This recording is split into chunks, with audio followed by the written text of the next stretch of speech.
do Senhor, bom dia. Para a meditação de hoje eu vou ler lá no livro de Marcos, capítulo 4, versículo 35, que diz: E naquele dia, sendo já tarde, disse-lhes: Passemos para o outro lado. E eles, deixando a multidão, os levaram consigo, assim como estava no barco, e havia também com ele outros barquinhos. E levou-se grande temporal de vento, e subiam as ondas por cima do barco, de maneira que já se enchia. E ele estava na popa dormindo sobre uma almofada. Então despertaram, dizendo: Mestre, não se te dá que pereçamos? E ele, despertando, repreendeu o vento e disse ao mar: Cala-te, aquieta-te. E o vento se aquietou e houve grande bonança. E disse-lhes: Por que sois tímidos? Ainda não tendes fé?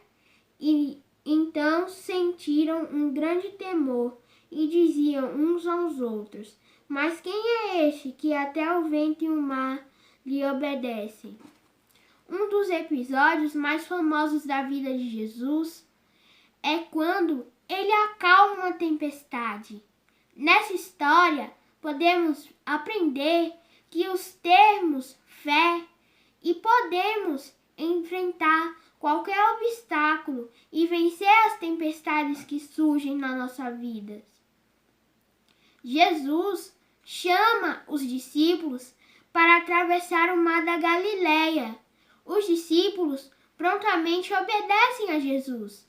Lá no versículo 36, e eles, deixando a multidão, os levaram consigo, assim como estava no barco, e havia também com ele outros barquinhos. Conforme o relato no Evangelho de Mateus, os discípulos seguem a Jesus. O texto a seguir diz que se levanta uma grande tempestade. Lá no versículo 41, e então sentiram um grande temor e diziam uns aos outros: Mas quem é este? Até o vento e o mar lhes obedecem. Precisamos ter um conhecimento consistente da vida e da obra de Jesus, para podermos enfrentar com maturidade as tempestades da vida. Quando temos um conhecimento consistente da vida e da obra do Senhor Jesus, nos tornamos capazes de enfrentar com maturidade os obstáculos que se levam diante das tempestades que surgem na nossa vida. Existem dois obstáculos que normalmente se levantam quando surge uma tempestade na nossa vida: o medo e a ansiedade. Lá em Marcos, no versículo 40, que diz: Por que sois tímidos? Ainda não tendes fé? O medo e a incredulidade sempre andam juntos. Os discípulos eram, na sua maioria, pescadores experientes que conheciam aquele lugar e a vida no mar. Como eles acreditaram que poderiam morrer, podemos afirmar que a tempestade era impressionante e assustadora. Por isso, eles despertaram Jesus de forma acusatória.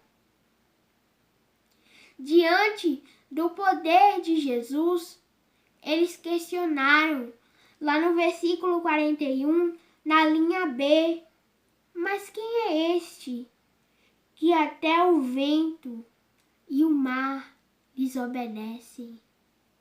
A incredulidade dos discípulos estava relacionada com o fraco conceito que eles tinham a respeito de quem era Jesus. Jesus conseguia dormir em meio à tempestade, porque tinha uma percepção clara de si mesmo, a sua identidade. Essa consciência de si mesmo permitia que ele visse com clareza a sua missão, o propósito do Pai para ele. Ele sabia que a sua hora ainda não havia chegado e que não seria naquela tempestade que ele morreria. Qual deve ser a nossa identidade espiritual? Lá em Efésios, capítulo 1, versículo 20 e 21, que nos fala que manifestou em Cristo, ressuscitando-o entre os mortos e pondo à sua direita nos céus, acima de todo principado, poder, potestade, domínio e de tudo o que se nomeia, não só neste século, mas também no vindouro. Aqui também no versículo 2, no capítulo 6, que nos fala: e nos ressuscitou juntamente com ele e nos fez assentar nos lugares celestiais em Cristo Jesus. Irmãos, o medo pode ser vencido e a ansiedade pode ser superada. A consciência de quem é Jesus nos ajuda a vencer o medo. A consciência de quem somos em Jesus nos capacita a superarmos a ansiedade. Para concluir, quero dizer que quando temos um conhecimento consistente da vida e da obra do Senhor Jesus, nos tornamos capazes de enfrentar com maturidade os obstáculos que se levantam diante das tempestades que surgem na nossa vida. Vamos orar? Pai amado, eu te agradeço, Senhor Jesus, por todas as bênçãos que o Senhor me dá todos os dias de minha vida. Peço-te, Senhor, neste momento, que me dê sabedoria, assim como o Senhor deu ao rei Salomão. A Bíblia diz que o Senhor deu sabedoria ao rei Salomão e sonhos. Senhor, eu te agradeço. Em nome de Jesus. Amém. Deus abençoe cada um.